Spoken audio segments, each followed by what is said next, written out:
Donc, alors en conclusion, j'avais envie au moins de mettre des mots sur la question que tout le monde se pose à partir du moment où on commence à analyser le pouvoir des évaluations, qu'on dit voilà, on est contre les évaluations par compétences, ces évaluations managériales qui nous poussent à être toujours plus concurrentiels dans un but économique, en réduisant tout à l'économique, en sacralisant le chiffre, etc. Bon, tout ça on est contre, d'ailleurs on en perçoit les effets délétères, mais à la fois on se sent très impuissant, on ne voit pas très bien comment résister. On arrive parfois collectivement à développer des mouvements de résistance qui sont des mouvements contre. Hein. Par exemple, on va être contre un classement, on va être contre un répertoire informatique qui va classer les élèves, on va être contre les livrets de compétences, on va être contre et on va réussir à développer des mouvements de résistance, on va être contre les évaluations des compétences en primaire, au collège, etc. On va réussir à développer des mouvements de résistance, à ne pas faire remonter des chiffres, à ne pas, à bloquer un petit peu le système, quoi. Et en même temps, on voit bien que c'est pas non plus par ce genre de mouvements qui du reste sont minoritaires qu'on arrive à faire véritablement basculer les choses. Et par ailleurs, on a du mal à faire exister de l'autre côté quelque chose de différent en positif. La question qu'on peut aussi se poser, c'est qu'est-ce que moi, à mon échelle, je peux faire, étant donné qu'on n'est pas aux commandes du système. Alors déjà, une chose est claire, c'est que personne n'est aux commandes du système, c'est-à-dire que c'est un système qui avance quelque part tout seul. On peut penser qu'il y en a qui en profitent, mais à aucun moment, il y a véritablement des gens qui décident de l'avenir des évaluations, qui décident d'exercer leur pouvoir. Et c'est en réalité quelque chose qui se diffuse. Ce sont des processus en fait qui se diffusent à l'intérieur de la société et qui impliquent notre participation à toute échelle. Donc déjà une chose est certaine, c'est qu'on peut faire quelque chose à tous les niveaux. C'est-à-dire on peut agir en tant qu'enseignant, on peut agir en tant qu'élève, on peut agir en tant qu'administrateur, on peut agir en tant qu'homme politique, on peut agir en tant que chef d'entreprise, on peut agir en tant que cadre, on peut agir en tant qu'intellectuel. C'est-à-dire il n'y a pas non plus de bonne place pour agir.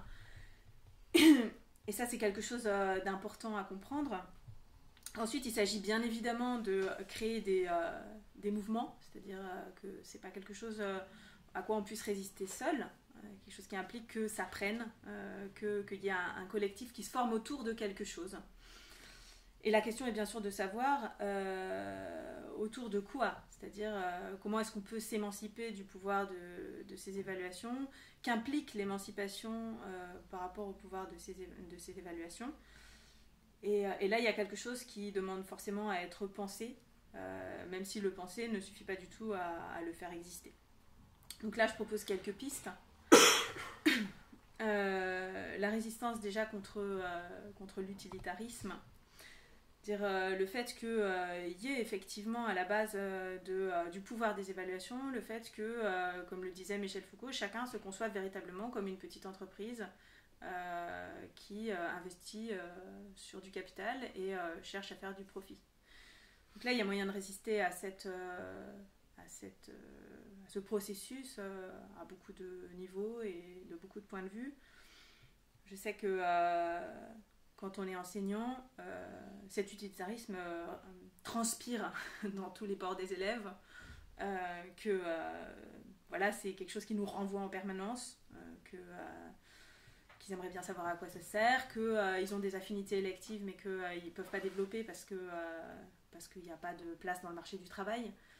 Et que nous, en tant qu'enseignants, on a, en l'occurrence, le devoir de résister à cet état de choses et de valoriser, au contraire, le développement des affinités électives, de valoriser le développement du désir, le fait qu'ils aient du désir, d'aller dans ce sens-là, c'est-à-dire de faire en sorte que notre enseignement développe de la transmission plutôt que de la matière à employabilité.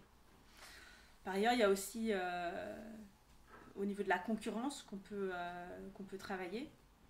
Le fait que les évaluations reposent sur une mise en concurrence de chacun et de tous. Et là aussi, c'est quelque chose qui transpire dans le métier d'enseignant. On met en concurrence à travers les notes, on voit comment eux-mêmes se mettent en concurrence pour des métiers, pour des formations, etc., etc. C'est quelque chose aussi qu'on peut choisir de ne pas accepter, c'est-à-dire choisir de tout faire pour ne pas participer à ce système de concurrence et faire en sorte de banaliser le pouvoir de la note,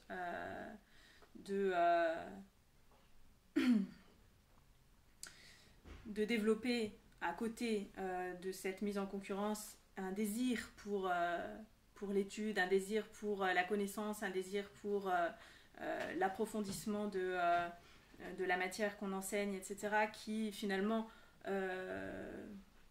rendent presque inintéressant ces histoires de concurrence. Je pense que là, on a tout à fait un pouvoir en tant qu'enseignant de faire exister ce genre de choses. Et puis l'identification aux évaluations, le fait que ça aussi c'est un autre axe sur lequel on peut travailler, on s'aperçoit à quel point les évaluations créent l'idée que l'évaluation c'est moi, dire évaluer donc je suis. C'est j'ai 10 donc je suis meilleur que mon copain qui a 9, voyez. Ou alors j'ai 9 donc vraiment je suis pas bon en maths, je suis pas bon dans cette discipline. On voit comment des évaluations dans le monde du travail peuvent conduire au suicide. C'est-à-dire qu'il y a vraiment une identification au pouvoir de l'évaluation par rapport auquel, là aussi, on peut faire tout un travail pour essayer de se décentrer de l'importance des évaluations et de décentrer l'enseignement lui-même de l'importance des évaluations. C'est pas quelque chose qu'on peut faire seul en tant qu'enseignant, même si à mon avis on a tout à fait un pouvoir en tant qu'enseignant de faire ce genre de travail, mais c'est quelque chose qu'on peut tout à fait faire en groupe, qu'on peut faire en établissement. Il y a énormément de travail intéressant à explorer dans ce sens-là.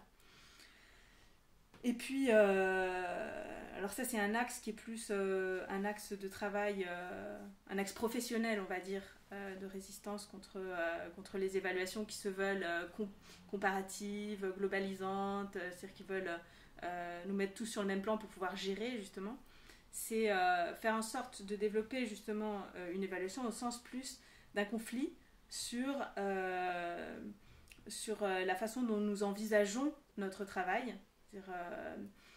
Au sens de parce que finalement à partir du moment où quelqu'un travaille, il a une représentation de ce qui est bien faire son travail, et ces représentations sont tout à fait elles impliquent l'évaluation de son propre travail, l'évaluation aussi d'ailleurs du travail des autres, mais elles sont conflictuelles et quelque part c'est précisément ces évaluations là, c'est-à-dire ces évaluations qui impliquent que nous ne soyons pas d'accord et que nous en discutions et qui sont le véritable travail positif de l'évaluation. C'est précisément ça qui nous fait évoluer. C'est là où l'évaluation n'est pas quelque chose qui aliène, mais quelque chose au contraire qui permet le changement et la transformation. Et qui implique pour le coup un véritable travail de terrain, c'est-à-dire que les gens puissent se confronter les uns aux autres, confronter leur façon de travailler et être amenés justement à entrer en conflit sur les critères du travail bien fait. Et je pense que là il y a tout un rôle positif en fait de l'évaluation à développer qui peut contrebalancer le pouvoir des évaluations, dans le sens où à la fois ce qui rend vraiment puissantes les évaluations, c'est leur capacité à déterritorialiser les gens de leur situation, à faire qu'au lieu de s'intéresser à ce qui se passe dans leur situation, ils s'intéressent à ce qu'on va dire d'eux dans des supposées évaluations vraies. Et ça c'est quelque chose, ces évaluations qu'on peut faire sur le terrain, c'est quelque chose qui ne peut qu'être trahi par une vision globale des choses, qui ne peut qu'être trahi par des chiffres qui mettent sur le même plan tout le monde. Donc voilà, faire ce travail de terrain pour générer du conflit sur la façon dont nous travaillons les uns avec les autres, ça me semble être une bonne façon de résister aux évaluations globalisantes.